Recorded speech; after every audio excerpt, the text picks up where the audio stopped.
Bismillahirrahmanirrahim. Assalamualaikum warahmatullahi wabarakatuh. Anak-anak, hari ini kita akan belajar tentang teks narasi. Nah, sebelum belajar materi teks narasi, yuk simak dulu cerita berikut ini.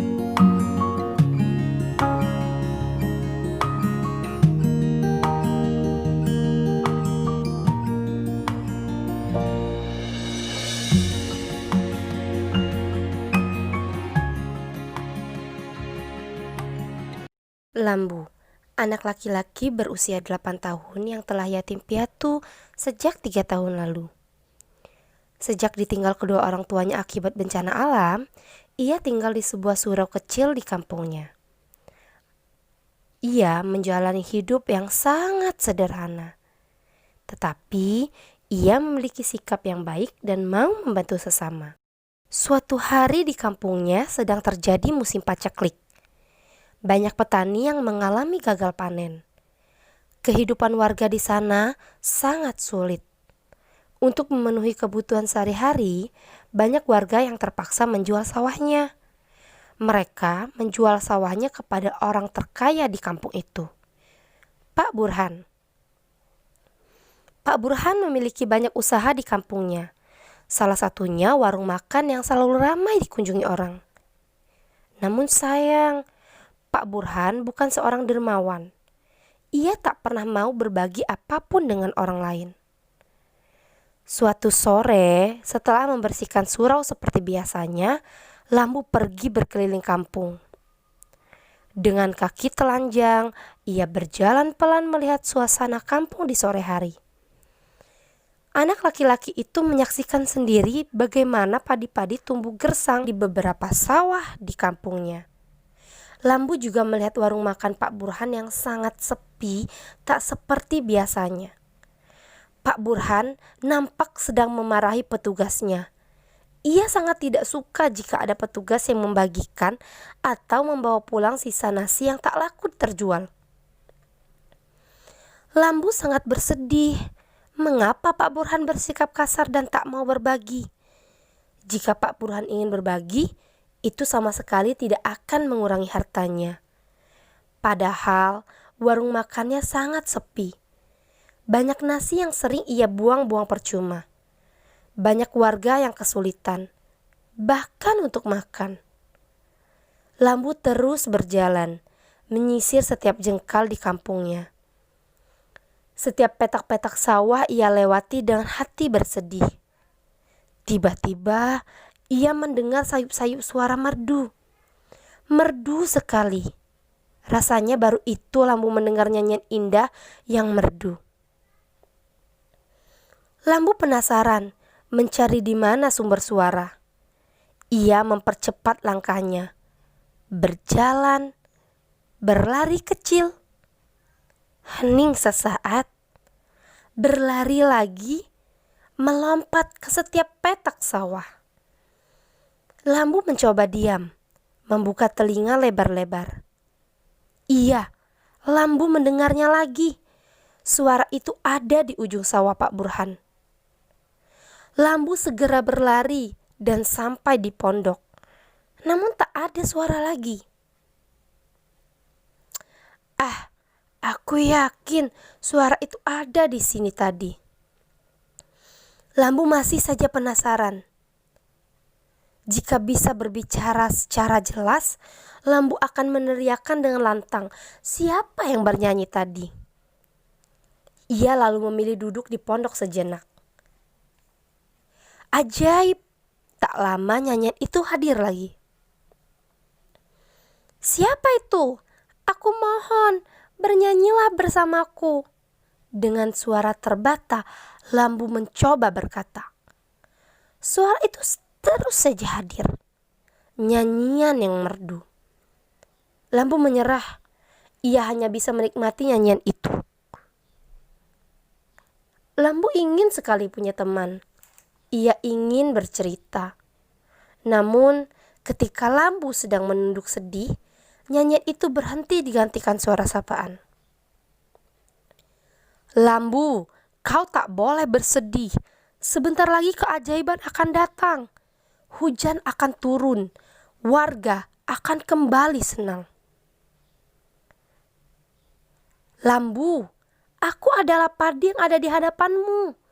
Aku satu-satunya padi yang berwarna hijau di antara temanku yang lain. Coba kau perhatikan aku. Lambu mencari padi berwarna hijau dan menemukannya. Ia memperhatikan dengan jelas. Ia sentuh padi itu. Ia tak percaya akan hal ini. Padi bisa berbicara. Padi bisa bernyanyi. Senja itu, Lambu memiliki teman bercerita. Padi hijau yang pandai bernyanyi. Ia menceritakan semua kesedihannya terhadap padi. Ia juga bercerita tentang Pak Burhan yang sering membuang-buang nasi. Mendengar itu, Padi pun menghibur Lambu. Pak Burhan akan menyesal nanti jika terus membuang nasi. Padi, aku ingin sekali melihat warga di kampungku sejahtera lagi. Sebentar lagi keajaiban akan datang, Lambu. Percayalah, sekarang kau harus pulang. Ini sudah hampir maghrib. Lambu pun pamit pulang dari Padi. Ia akan kembali esok hari. Esok hari, Lambu mendengar bahwa warung makan kesayangan Pak Burhan tutup. Sawah-sawah Pak Burhan pun semakin gersang. Warga semakin resah karena hujan tak juga turun. Sore ini Lambu kembali ke sawah, menemui Padi. Padi bernyanyi merdu seperti biasanya. Padi menghibur Lambu. Lambu, aku tahu caranya agar warga kembali bahagia. Cepat katakan padaku sekarang, Padi. Aku ingin mendengarnya. Tapi kau harus berjanji akan melakukannya dengan setulus hati. Aku akan melakukan itu. Aku janji. Dalam 7 hari kau harus bangun lebih awal. Kau harus membangunkan warga untuk sholat subuh bersama di surau. Kau harus menabuh beduk subuh, Lambu. Jika dalam 7 hari warga banyak yang sholat subuh bersama di surau, maka akan turun hujan. Padi akan kembali subur. Kau mengerti? Benarkah itu, Padi? Kau tidak bergurau kan? Aku sangat percaya padamu, Lambu. Kau bisa melakukannya. Kau pasti percaya aku, seperti kau percaya bahwa aku bisa bernyanyi. Baiklah, Padi. Aku akan melakukannya. Aku akan segera pulang ke surau. Terima kasih, Padi. Lambu bergegas meninggalkan Padi. Padi terus bernyanyi merdu mengiringi langkah Lambu.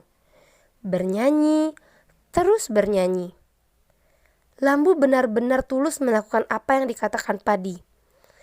Hari pertama dan kedua Lambu menabuh beduk dengan cukup baik meskipun masih sedikit warga yang sholat subuh bersama di surau. Setiap kali Lambu menabuh beduk, maka makin nyaring pula nyanyian Padi. Hari ketiga, keempat, warga masih saja sedikit yang sholat berjamaah. Warga semakin merasa kesulitan. Begitu pula Pak Burhan. Semenjak warung makannya tutup, perlahan usaha-usahanya yang lain juga bangkrut. Hari kelima, Lambu tetap semangat menabuh beduk subuh dengan diiringi nyanyian Padi. Hari keenam, warga mulai ramai sholat subuh bersama di surau. Banyak warga menangis mengadu kepada Allah, meminta pertolongan agar hujan segera datang. Tiba di hari terakhir, Lambu kembali menabuh dengan kuat beduk subuh. Padi tetap bernyanyi. Warga makin ramai di surau. Dan tepat saat matahari mulai naik, saat matahari mulai tersenyum dengan warnanya, tiba-tiba awan mulai mendung. Angin menari-nari kencang. Pasir-pasir berbisik. Terdengarlah gemuruh dari atas langit. Perlahan air mulai jatuh turun ke bumi. Lambat lalu berubah semakin cepat. Hujan turun. Hujan telah datang. Warga riang mengucap syukur kepada Allah. Pak Burhan juga sangat senang. Ia menyesali perbuatannya yang sering pelit dan membuang-buang nasi. Ia berjanji tidak akan membuang nasi lagi. Sawah-sawah mulai basah dengan indah. Hujan turun selama 3 hari. Lambu sangat menikmati keajaiban ini. Tapi ia tak mendengar nyanyian padi lagi. Selama hujan turun dengan deras, Lambu tidak bisa keluar surau. Ia belum menemui padi.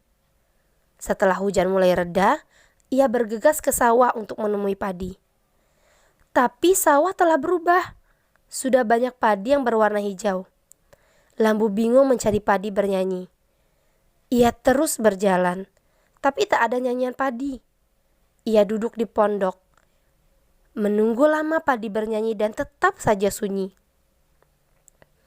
Hingga lepas senja dan langit mulai hitam, Lambu masih menunggu padi bernyanyi. Tapi padi tak lagi bernyanyi. Padi berwarna hijau bukan lagi yang satu. Dan benar saja, hingga Lambu tertidur di pondok, padi tak lagi bernyanyi. Di sawah, hening dan sunyi. Tak ada lagi padi bernyanyi.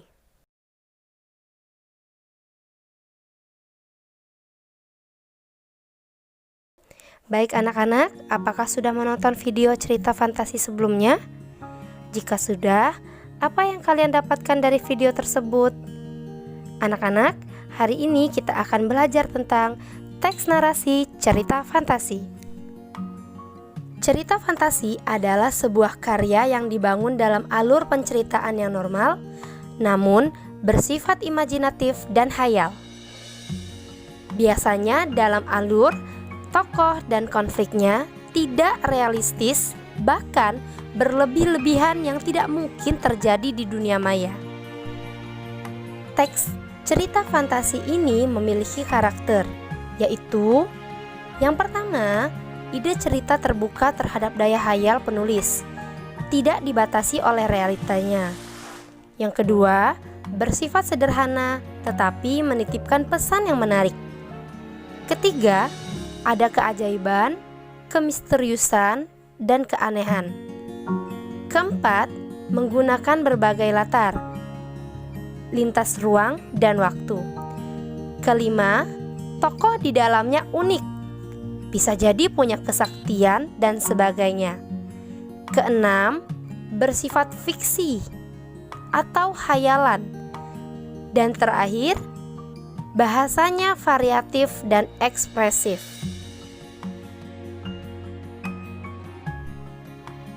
Baik anak-anak, setelah kalian mengetahui pengertian dan karakteristik dari cerita fantasi, kita akan mempelajari unsur-unsur pembangun yang ada di dalamnya.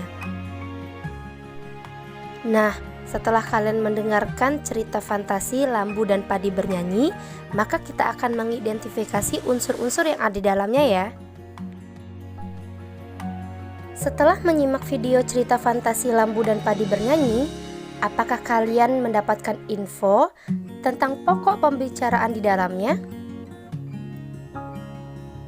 Ya, benar. Pokok pembicaraan di dalam cerita fantasi Lambu dan Padi bernyanyi adalah persaudaraan manusia dan alam. Lalu, apakah yang dimaksud dengan pokok pembicaraan? Pokok pembicaraan adalah salah satu unsur cerita teks fantasi, yaitu tema. Selanjutnya, siapakah pelaku-pelaku dalam cerita tersebut? Cerita tersebut memiliki pelaku-pelaku seperti Lambu, Padi, Pak Burhan, dan warga. Nah, pelaku-pelaku itulah yang dinamakan dengan tokoh.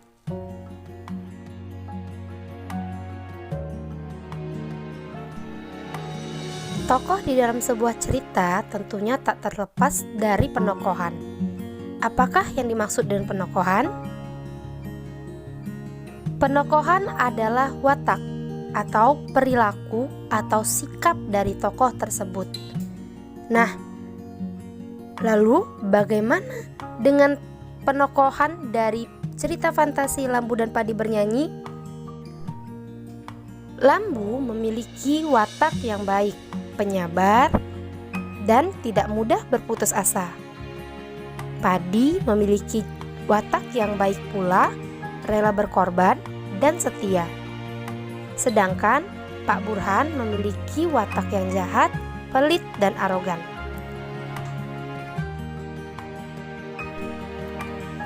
Tahukah kalian bagaimana cerita tersebut disusun atau dikembangkan? Ya, sebuah cerita disusun atau dikembangkan dengan alur. Alur terbagi menjadi 3, yaitu alur maju, alur mundur, dan alur campuran. Alur maju, cerita disampaikan dengan tahapan kejadian bergerak ke depan. Sedangkan alur mundur, cerita disampaikan dengan tahapan kejadian bergerak ke belakang. Dan alur campuran, yaitu cerita disampaikan dengan tahapan kejadian bergerak ke depan, ke tengah, ke belakang, dan bisa jadi ke depan lagi. Di dalam cerita Lambu dan Padi Bernyanyi, alur yang digunakan adalah alur maju. Selanjutnya, unsur pembangun dalam sebuah teks cerita fantasi adalah latar. Latar disebut juga setting, yaitu gambaran tempat, waktu, dan situasi di tempat terjadinya peristiwa dalam sebuah cerita.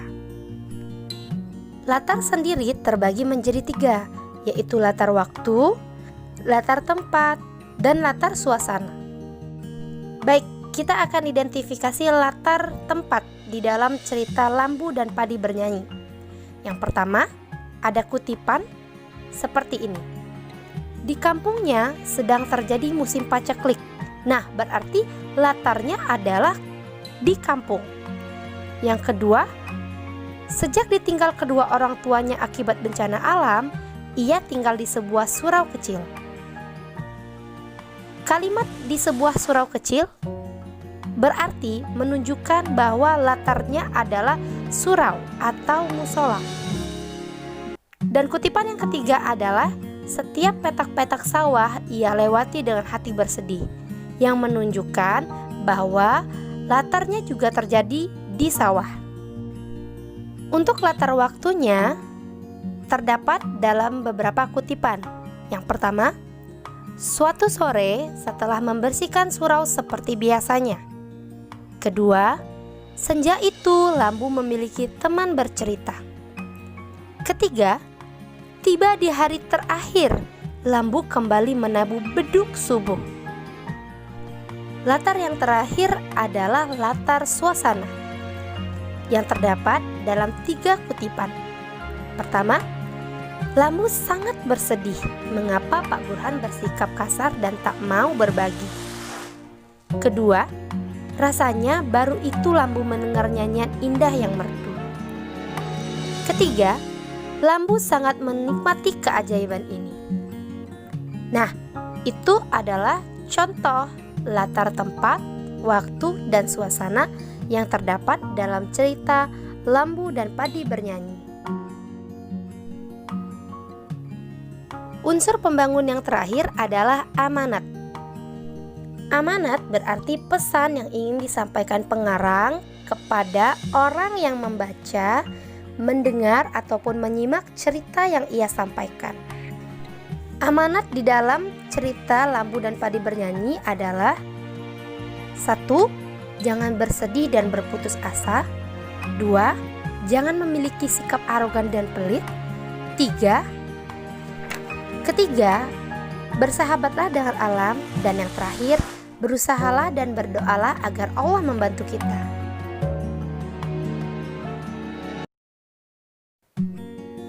Baik anak-anak, setelah menyimak video cerita fantasi Lambu dan Padi Bernyanyi, maka kalian juga sudah mengetahui pengertian, karakteristik, dan unsur-unsur pembangunnya, bukan? Selanjutnya, kalian akan mengidentifikasi sendiri dan merangkum kembali unsur-unsur pembangun dari teks cerita fantasi yang ada dalam cerita Kekuatan Ekor Biru Nataga. Baik anak-anak, setelah ini videonya akan membahas tentang struktur teks cerita fantasi. Terima kasih sudah menonton video ini. Assalamualaikum warahmatullahi wabarakatuh.